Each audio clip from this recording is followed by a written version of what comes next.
तो आज हमारा सेकेंड यूनिट स्टार्ट होएगी group and its properties, group theory की। Binary operation. Let S be an non empty set, then every function defined from S cross S to S is set to be a binary function, that is star is a binary function. सीधी सी बात यह है कि ये जो star होता है ना, इसको अपन बाइनरी फंक्शन बोलते हैं। मतलब बाइनरी फंक्शन को अपन दर्शाते हैं ए स्टार बी से। ठीक है, धीरे धीरे सब समझ में आ जाएगा। Addition operation is a binary operation in set of S integer, but it is not a binary operation in set of odd integer. देखो, ये कहना चाह रहा है कि एडिशन ऑपरेशन जो होता है ना, ये इंटीजर का सेट होता है ना, लेकिन ये जो है ना एक बाइनरी ऑपरेशन नहीं बन पाता है। और कैसे नहीं बन पाता है मैं भी समझाता हूँ। देखो, बाइनरी ऑपरेशन मैं इसको रफ में समझाता हूँ। देखो, ए स्टार बी को अपन बोलते हैं, देखो ए स्टार बी को अपन बोलते हैं, ये एक बाइनरी ऑपरेशन है। अब ये जरूरी नहीं है स्टार की जगह पे आप हमेशा प्लस ही हो या मल्टीप्लाई हो या माइनस हो या क्या हो, कुछ भी हो सकता है स्टार की जगह पे। मैं भी के लिए एडिटिव की बात करता हूँ, तो ए स्टार बी का मतलब मैं मान रहा हूँ ए प्लस बी है। ठीक है, ए स्टार बी का मतलब मानते हैं अपन ए प्लस बी है। अब क्वेश्चन क्या बोल रहा है कि एडिटिव ऑपरेशन, ये एडिटिव ऑपरेशन हो गया। स्टार का मतलब एक तरीके से ऑपरेशन होता है, इसमें अपन कुछ भी लिख सकते हैं। तो additive operation is a binary operation in set of integer, but it is not a binary operation in set of odd integer. अब देखो, ये ऐसा कहना चाह रहा है कि एडिटिव ऑपरेशन जो है ना, वो एक बाइनरी ऑपरेशन है अगर अपन इवन इंटीजर्स की बात कर रहे हैं। मतलब ए की जगह पे भी इवन रखो, बी की जगह पे भी इवन रखो, तो अपन ने इधर भी 2 रख लिया, इधर 4 रख लिया, तो देखो आंसर भी अपना इवन ही आया है। तो मतलब ये जो है ना वो बिलोंग कर रहा है इवन नंबर को ही।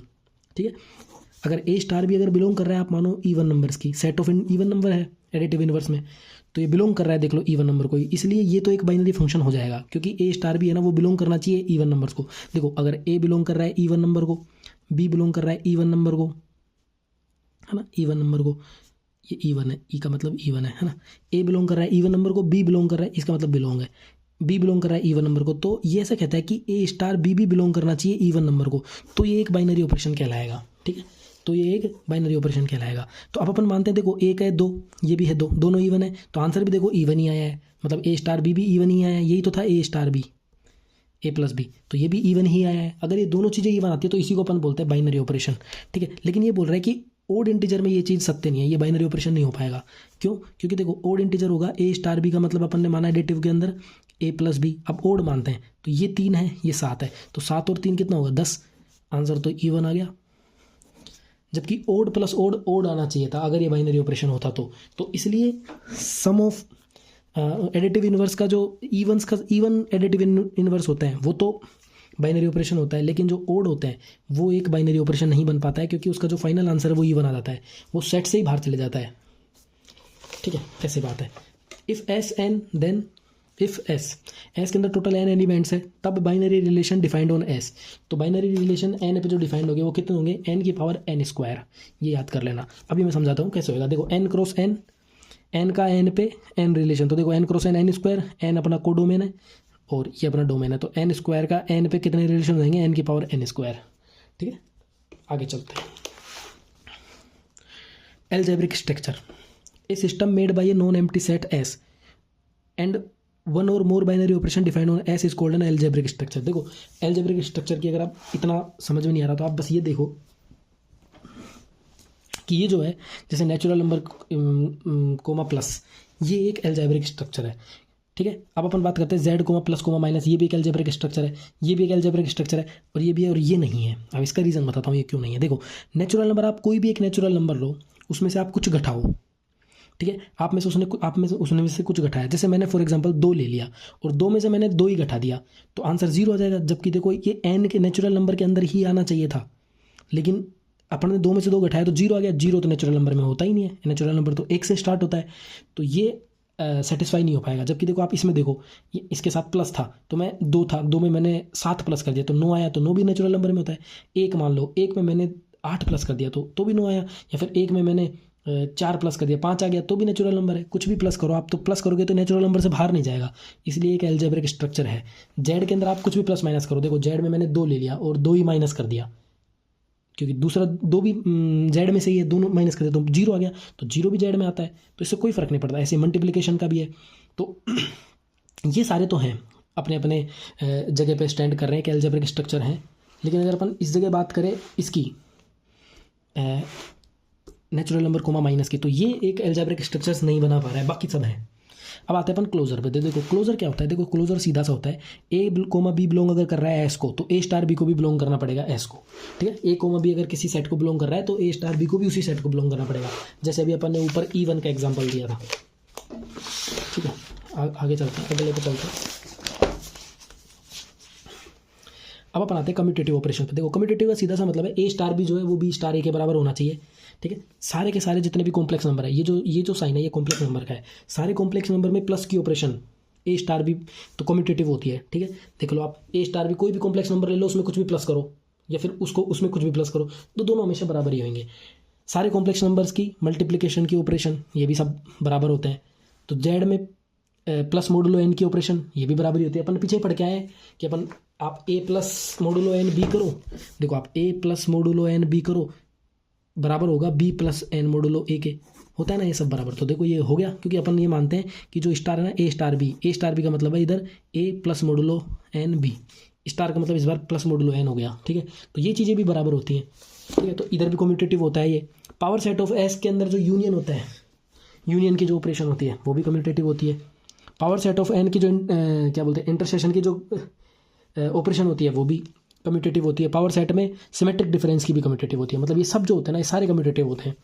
फॉर एवरी एक X comma Y belongs to S where X star Y is not equals to Y star Y then the operation X is not is commutative. सीधी बात है, ए स्टार बी बराबर B star A है तो commutative होगा, अगर ये बराबर नहीं है तो कम्यूटेटिव नहीं होगा। एसोसिएटिव की बात करते हैं, ए स्टार बी स्टार सी बराबर होना चाहिए ए स्टार बी स्टार सी के। मतलब पहले तो ए स्टार बी का आपने स्टार निकाला, फिर जो आंसर आया उसको सी के साथ स्टार कर दिया। ऐसे ही पहले तो आपने बी स्टार सी का निकाला, फिर जो आंसर आया उसको ए के साथ स्टार कर दिया। ये दोनों बराबर ही होने चाहिए, तो उसको आप एसोसिएटिव बोलोगे, ठीक है। अब आगे बढ़ते हैं। देखो ये चीज़ें समझाई हुई है, मैं इधर देखता हूँ। देखो एल्जेब्रिक स्ट्रक्चर हो गया, कॉम्प्लेक्स नंबर है और ये इसका प्लस है, ठीक है। ये कॉम्प्लेक्स नंबर है, इसका मल्टीप्लिकेशन। देखो ये कम्यूटेटिव भी होता है, ये एसोसिएटिव भी होता है। आप इसको मैं एक शॉर्ट टेबल में समझा रहा हूँ। ये कम्यूटेटिव भी होता है, ये एसोसिएटिव भी होता है। कॉम्प्लेक्स नंबर मल्टीप्लिकेशन ये कम्यूटेटिव भी होता है, एसोसिएटिव भी होता है। जेड प्लस मोडुलो एन ये कम्यूटेटिव भी होता है, एसोसिएटिव भी होता है। जेड मल्टीप्लिकेशन मोडुलो एन ये भी दोनों होते हैं। पावर सेट और पावर सेट का इंटरसेक्शन और यूनियन ये भी दोनों होते हैं। आगे बढ़ते हैं। देखो अब आते हैं अपन पावर सेट का सिमेट्रिक डिफरेंस, ये दोनों कम्यूटेटिव और क्या बोलते हैं एसोसिएटिव दोनों होते हैं। फिर आते हैं अपन मैट्रिक्स एन क्रॉस एन की रियल नंबर में प्लस के अंदर, ये भी दोनों होता है। अब देखो मैट्रिक्स मल्टीप्लिकेशन जो होता है, मैट्रिक्स का जो प्लस होता है वो तो कम्यूटेटिव होता है, लेकिन मैट्रिक्स मल्टीप्लिकेशन कम्यूटेटिव नहीं होता। मैं आपको समझा देता हूँ एक बार मैट्रिक्स मल्टीप्लिकेशन कम्यूटेटिव क्यों नहीं होता। हमको पता है जब हम मैट्रिक्स पढ़ते हैं तो क्या ए बी बराबर बी ए होता है। देखो मैट्रिक्स की खुद की एक प्रॉपर्टी की ए बी बराबर बी ए होता ही नहीं है मैट्रिक्स के अंदर। क्यों, जैसे आपने मान लो 2 3 4 5 है, इसको आपने गुणा किया, जैसे मान लो ये तो है मान लो बी और ये है मान लो 1 2 3 4, ये है ए। आपने इसको इससे गुणा किया, ठीक है, जो भी आंसर आया वो कभी भी बराबर नहीं होगा बी को। मतलब बी को जब आप ए से गुना करोगे तो ये बी है ये ए है, तो बी को आप जिससे गुना करोगे तो जो आंसर आएगा वो दोनों बराबर नहीं होते। तो मैट्रिक्स मल्टीप्लिकेशन इक्वल होता ही नहीं है, तो कम्यूटेटिव होएगा ही नहीं, क्योंकि ए स्टार बी और बी स्टार ए बराबर हो ही नहीं रहा, ठीक है। लेकिन ये एसोसिएटिव ये भी होगा, ठीक है। आप बस ये ध्यान रखना कि सब चीज़ें कम्यूटेटिव हैं, सब चीज़ें एसोसिएटिव। एसोसिएटिव तो देखो सब कुछ है, सब कुछ, कोई सा भी एसोसिएटिव से चूक नहीं रहा, सारे एसोसिएटिव हैं। तो आप कम्यूटेटिव में ध्यान रखना, मैट्रिक्स मल्टीप्लिकेशन कम्यूटेटिव नहीं है, प्लस तो है। आप करके देख लेना, 2 मैट्रिक्स को प्लस करो ए और बी को, या फिर बी और ए को प्लस करो, आंसर हमेशा सेम ही आएगा। अब एक अपन आते हैं एस को मैप, ये जो है वो फंक्शन वाला है, ये ओ का मतलब ऑफ है, फंक्शन ऑफ होता है ना, एफ इज ए फंक्शन वगैरह वगैरह। तो ये ओ एक कोऑर्डिनेशन है, कुछ भी हो सकता है, ये क्वेश्चन आएंगे तो आगे समझ में आ जाएगा। तो इसके अंदर भी कम्यूटेटिव नहीं होता है, ठीक है। आगे बढ़ते हैं। देखो एग्जिस्टेंस ऑफ आइडेंटिटी, आइडेंटिटी का सीधा मतलब ये होता है कि ए स्टार ई बराबर ए आ जाए। कोई एक ऐसा एलिमेंट हो जिसके साथ स्टार करने से जो भी कोई भी संक्रिया दे रखी हो वो उसके साथ लगाने से वापस ए ही आ जाए, और ई स्टार ए करने से भी ए ही आ जाए, तो इसको अपन बोलते हैं आइडेंटिटी। इस ई को अपन आइडेंटिटी बोलते हैं, ठीक है। जैसे देखो अभी मैं इसमें बताता हूँ, कोई भी कॉम्प्लेक्स नंबर है, कोई भी कॉम्प्लेक्स नंबर मान लो, आपके दिमाग में कुछ भी सोच लो, उसमें आप ऐसा क्या प्लस करो कि वही कॉम्प्लेक्स नंबर वापस आ जाए, तो 0 ही प्लस करेंगे, ठीक है। प्लस की बात चल रही है ना इधर, प्लस की, इसलिए प्लस भांग रहे हैं अपन। जब मल्टीप्लाई की बात चलेगी तो मल्टीप्लाई करके देखेंगे ऐसा कुछ, ठीक है। अभी अपन देखते हैं प्लस की बात कर रहे हैं, तो देखो कोई भी कॉम्प्लेक्स नंबर है उसमें कुछ ऐसा प्लस करो कि वही कॉम्प्लेक्स नंबर वापस आ जाए, देखो कोई भी ऐसा कॉम्प्लेक्स नंबर जिसमें कुछ प्लस करो कि वही कॉम्प्लेक्स नंबर वापस आ जाए, ठीक है, तो ऐसा क्या होगा, 0 ही होगा। सेम जेड के अंदर होगा, कोई भी इंटीजर है उसके अंदर आप कुछ ऐसा प्लस करो कि वही इंटीजर वापस आ जाए। तो मैंने कोई भी इंटीजर मान लिया, मान लो मैंने मान लिया 5, तो 5 में कुछ ऐसा प्लस करो कि वापस 5 ही आ जाए, तो 0 ही प्लस करेंगे, तो इसकी आइडेंटिटी भी 0 होगी। तो प्लस वालों की आइडेंटिटी क्या होती है, 0 होती है। लेकिन नेचुरल नंबर की अपन बात करते हैं। देखो नेचुरल नंबर में क्या ऐसा प्लस करे कि उसको प्लस करने पे आपका वही आ जाए वापस। तो बताओ नेचुरल नंबर, मानो कुछ भी दिमाग में सोचो, मैंने सोचा नेचुरल नंबर 5, अब 5 में मैं ऐसा क्या प्लस करूँ कि 5 ही आ जाए, तो 0 प्लस करूँ, लेकिन 0 तो नेचुरल नंबर में होता ही नहीं है।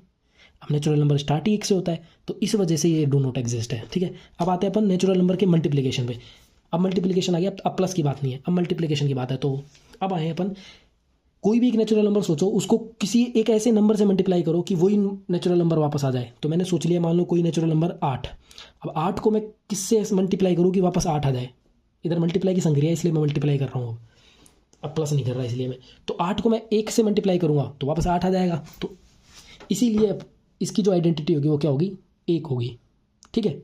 अब अपन चलते हैं जेड पे। तो जेड से ऐसा क्या मल्टीप्लाई करोगे, तो आप सीधी भाषा में आप बस इसको ऐसे समझो कि मल्टीप्लाई वालों की तो जो होती है आइडेंटिटी वो 1 होती है, और प्लस वालों की जो आइडेंटिटी होती है वो 0 होती है। नेचुरल नंबर की होगी नहीं, क्योंकि नेचुरल नंबर में 0 एग्जिस्ट ही नहीं करता, खुद होता ही नहीं है।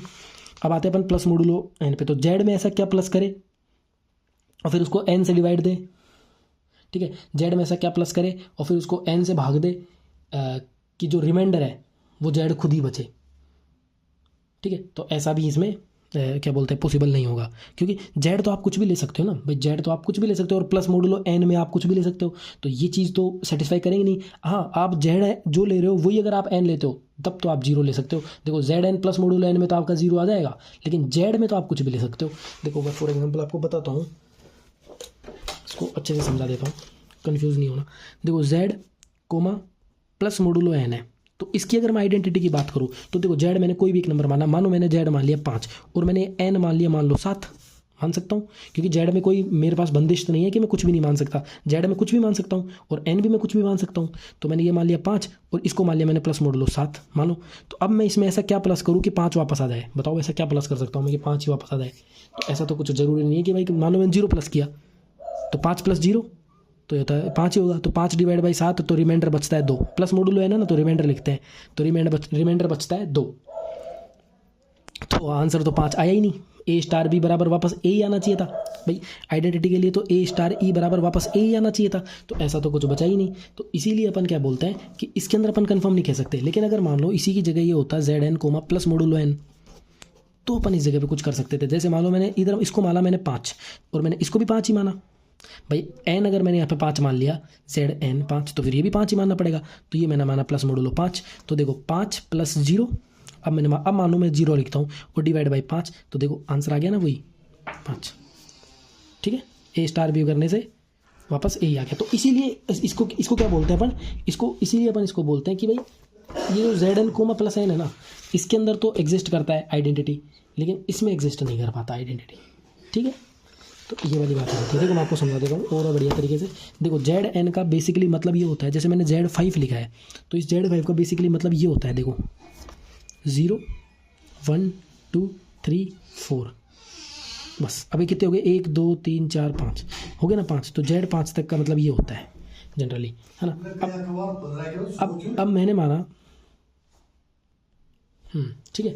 तो जेड एन का जनरली मतलब ये होता है कि 0 से लेकर 4 तक हो गए, तो 5 हो गए, जेड 5 हो गया ये, ठीक है। अभी जेड 5 हो गया, तो अब इसमें से आप कोई भी एक डिजिट उठाओ, जैसे क्योंकि अपन ने बोला था कि जेड 5 प्लस मोडुलो 5 बोल दिया मानो अपन ने ना, तो अब अपन ने इसमें से कोई भी एक नंबर उठाया, मैंने मान लिया 3 उठा लिया, क्योंकि ये होता है जेड 5, तो जब मैंने 3 उठा लिया तो 3 प्लस, अब मैं इसमें करता हूँ ऐसा क्या प्लस करूँ, प्लस मोडुलो 5 करना है मेरे को कि वापस ये 3 आ जाए भाई, ए स्टार ई करना है कि वापस ए ही आ जाए। तो ऐसा क्या करूँ, स्टार अपना इस जगह प्लस मोडुलो 5 है, तो कैसा क्या करूँ ई की जगह पे, तो ई की जगह पे अगर मैं 0 रखूँगा तो 3 + 0 = 3, 3/5, तो रिमाइंडर 3 ही बचेगा।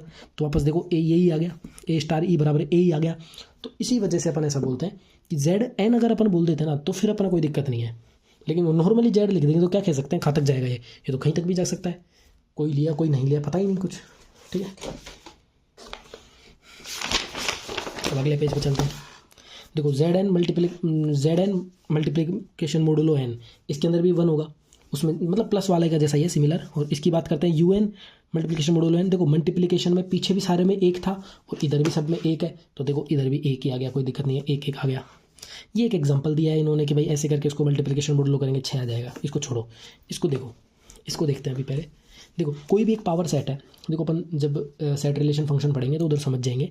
कोई भी एक पावर सेट है, उसका अगर अपन यूनियन करते हैं तो ऐसा किसके साथ यूनियन करें कि वो खुद वापस आ जाए। यही तो होता है A star B, A star ई बराबर वापस ए आ जाए। तो देखो ए का किसके साथ यूनियन करें कि वापस ए आ जाए। तो देखो ए का अगर अपन फाई के साथ, किसी भी नहीं, फाई का मतलब होता है कुछ भी नहीं, जीरो, तो ए का अगर अपन फाई के साथ यूनियन करेंगे तो अभी ए आएगा, तो इसका आइडेंटिटी फाई होगा। ऐसे इंटरसेशन की बात करते हैं अपन, तो ए का इंटरसेशन किसके साथ करें कि ए खुद आ जाए। तो पूरे सेट के साथ, जो पूरा का पूरा सेट है उस सेट के साथ आप ए का इंटरसेशन कर दो तो वापस ए खुद आ जाएगा।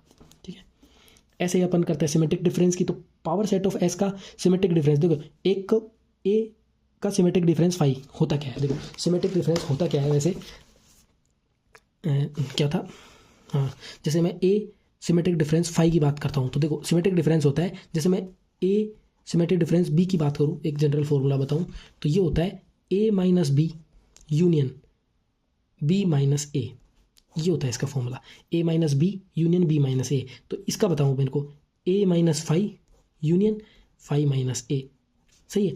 तो देखो ये सब करने पे आंसर वापस अपना ए ही आना चाहिए, क्योंकि सिमेट्रिक डिफरेंस का मतलब तो ये होता है ना ए स्टार ई बराबर वापस ए ही आए। तो ऐसा क्या रखे इस जगह पे भाई, जनरली इस बी की जगह पे ऐसा क्या रखे, ए सिमेट्रिक डिफरेंस बी, तो इस बी की जगह पे ऐसा क्या रखे कि वापस ए ही आ जाए, जबकि फॉर्मूला ये है A minus B union B minus A. तो देखो अगर मैं बी की जगह पे फाई रख लूँ तो देखो ए माइनस फाई, ये हो गया ए यूनियन फाई, फाई में से कुछ, फाई में से ए गया तो ये कितना बचेगा फाई। ठीक है, तो ए यूनियन फाई कितना होगा ए, तो आ गया ना वापस ए, इसीलिए इसका भी फाई होता है। सिमेट्रिक डिफरेंस का फाई होता है, इंटरसेक्शन का पूरा सेट एस होता है, इसका फाई होता है। ठीक है, मैट्रिक्स प्लस का बात करें अपन तो देखो एन क्रॉस एन की जीरो मैट्रिक्स, ठीक है, नल मैट्रिक्स है जीरो क्रॉस जीरो की। ठीक है, अपन आते हैं इस पे क्या बोलते हैं इसको, मैट्रिक्स मल्टीप्लिकेशन। तो मैट्रिक्स मल्टीप्लिकेशन हम जानते हैं कि अगर हम एक आइडेंटिटी मैट्रिक्स ले लेंगे एन क्रॉस एन की, तो उसके साथ आप किसी भी चीज़ को मल्टीप्लाई करो वही मैट्रिक्स फिर से आता है। यही होता है जनरली, हम कई बार देखे हुए हैं ये चीज़ें। ठीक है, मैट्रिक्स आप देखो मैं बता ही देता हूँ। जैसे कोई भी एक मैट्रिक्स है, मानो ये मैट्रिक्स है 1 2 3 4, अब मैं इस मैट्रिक्स को ऐसे किस मैट्रिक्स से मल्टीप्लाई करूँ कि वापस 1 2 3 4 याद आए। तो एक बात बताओ, 1 0 0 1, ये इस मैट्रिक्स से अगर मैं इसको मल्टीप्लाई कर दूंगा तो वापस यही आ जाएगा, करके देख लेना। ठीक है, तो इसीलिए क्या होगा कि इसका हमेशा क्या होगी, आइडेंटिटी मैट्रिक्स इसकी आइडेंटिटी होगी। अब अपन बात करते हैं फंक्शन वालों की। तो फंक्शन वालों में क्या होता है कि फंक्शन ऑफ आई एक्स बराबर F x and I of F x बराबर आई एफ एक्स बराबर एफ एक्स। ठीक है, इसका तो क्वेश्चन से कराऊंगा ना तो ज़्यादा अच्छे से समझ में आएगा, बाद में समझाऊंगा। आई बराबर S to S where I X बराबर X is a identity function. ठीक है, ये भी बाद में बता दूंगा, बाकी अभी देख लो। एस से S where identity of X जो होगा वो एक्स ही होगा, मतलब इसके अंदर जो होगा ना वो आइडेंटिटी ऑफ एक्स जो होगी ना वो खुद एक्स के बराबर ही होगी। अभी देखते हैं, देखो एग्जिस्टेंस ऑफ इनवर्स, इसके बाद में आता है चौथा एग्जिस्टेंस ऑफ इनवर्स। देखो इनवर्स क्या होता है कि ए स्टार बी करने पे भी आइडेंटिटी आ जाए, जो ई अपना आइडेंटिटी था, और बी स्टार ए करने से भी आइडेंटिटी आ जाए, मतलब ये सब बराबर बराबर हो। ठीक है, उसको तो ऐसा ए स्टार बी करने से अगर ई आइडेंटिटी मिल जाती है, कुछ एक ऐसा एलिमेंट जिसके साथ स्टार करने से अपन को आइडेंटिटी मिल गई, कोई भी ऐसा एलिमेंट जिसके साथ स्टार करने से अपन को आइडेंटिटी मिल गई, तो वही एलिमेंट उस एलिमेंट का इन्वर्स हो जाएगा। जैसे देखो ए स्टार बी करने से आइडेंटिटी मिल गई, तो जो ए है ना वो बी का इन्वर्स हो गया और बी ए का इन्वर्स हो गया, ये दोनों एक दूसरे के इन्वर्स हो गए। ठीक है, अब मैं इसको अच्छे से बता देता हूँ। तो यदि एस के हर एलिमेंट का इन्वर्स एस में ही विद्यमान हो, ठीक है, इसको छोड़ो, ये देखो ये अच्छा है, कोई भी एक कॉम्प्लेक्स नंबर है, ये इसका प्लस है। अब मेरे को बताओ, अभी अपन ये ऐसे ही बात करते हैं इसमें कि ए स्टार बी है, ए स्टार बी है, ठीक है, ए स्टार बी है। अब मेरे को ये बताओ कि ए स्टार बी करने से आपको आइडेंटिटी मिल जाए, ए स्टार बी करने से आपको आइडेंटिटी मिल जाए। अब मेरे को ये बताओ, कॉम्प्लेक्स जो होता था अपना कॉम्प्लेक्स नंबर, उसके अंदर अपनी आइडेंटिटी क्या होती थी, प्लस की संक्रिया की। अगर मैं ए प्लस बी वाली संक्रिया की बात करूँ तो आइडेंटिटी क्या होती थी, ए प्लस जीरो बराबर, तब जाके ए वापस आता था, जीरो होती थी आइडेंटिटी कॉम्प्लेक्स की। तो अपन को कुछ ए में कुछ ऐसा प्लस करना है बी कि अपन को आइडेंटिटी मिल जाए। कॉम्प्लेक्स की आइडेंटिटी, प्लस वालों की आइडेंटिटी क्या होती थी, जीरो ही होती थी ना। तो ए में कुछ ऐसा प्लस करना है कि जीरो मिल जाए।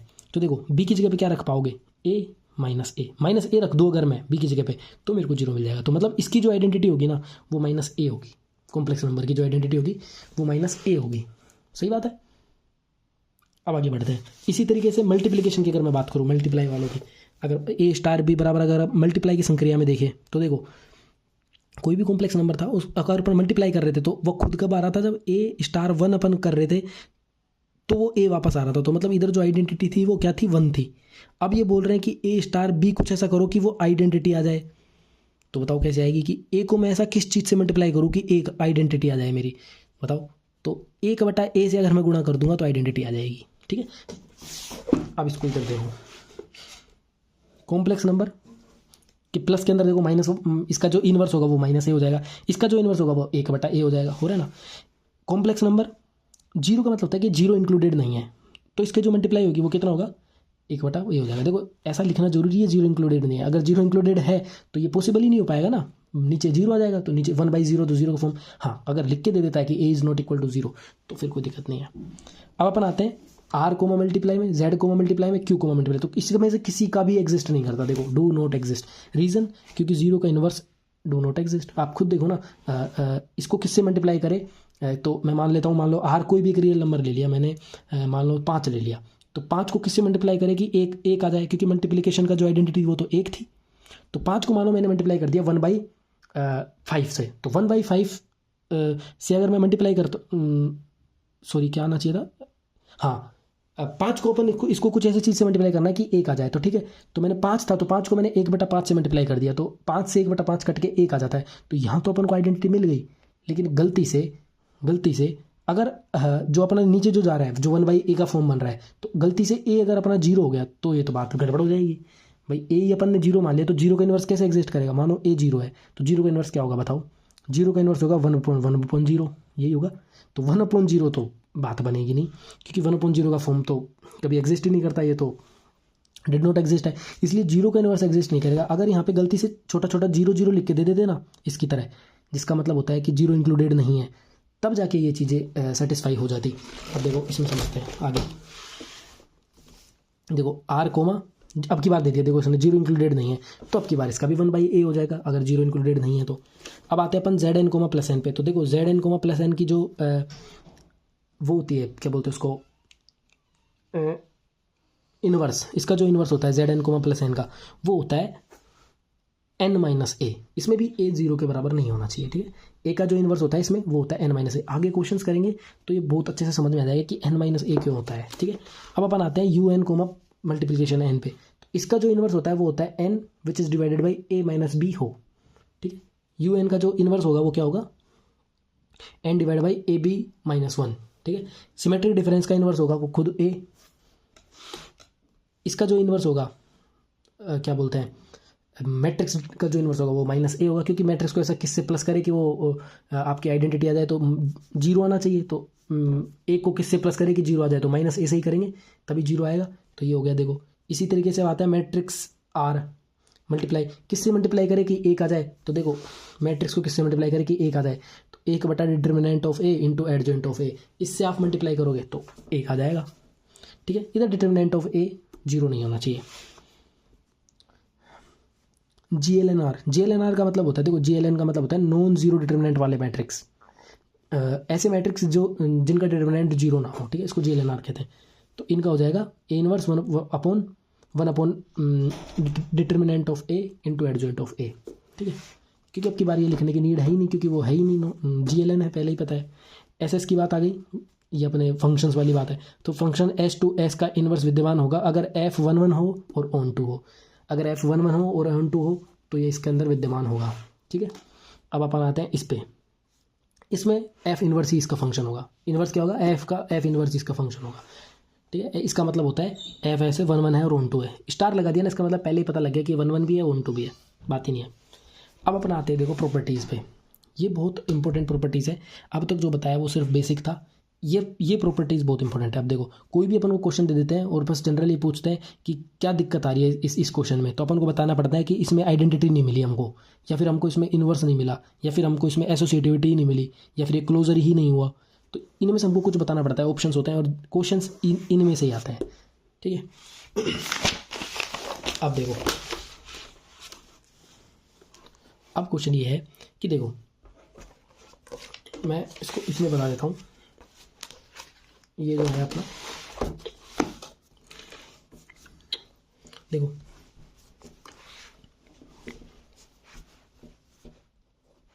पहली प्रॉपर्टी है क्लोजर,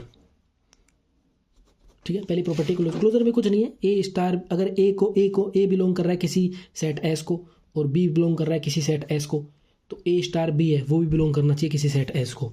दूसरा आता है अपने पास एसोसिएटिव। एसोसिएटिव लगभग सब होते हैं लेकिन फिर भी चेक करना पड़ता है। एसोसिएटिव होता है A star B star c बराबर होना चाहिए ए स्टार बी स्टार सी के, ठीक है। तीसरा उसके बाद में आता है अपना आइडेंटिटी। आइडेंटिटी क्या होता है, A star B A star ई बराबर ए याद है, इसको अपन आइडेंटिटी बोलते थे। चौथा होता है इनवर्स, ठीक है। इनवर्स क्या होता है, ए स्टार बी बराबर आइडेंटिटी मिल जाए। फिर पांचवा है इसके अंदर कम्यूटेटिव। कम्यूटेटिव का मतलब क्या होता है, ए स्टार बी बराबर हो जाना चाहिए बी स्टार ए के। अब ये 5 चीज़ें हैं, ठीक है। अब मैं बताता हूँ, मान लो पहली चीज़ मिल गई कि हाँ यार ये तो क्लोजर है, तो इसका मतलब होगा कि ये जो है वो है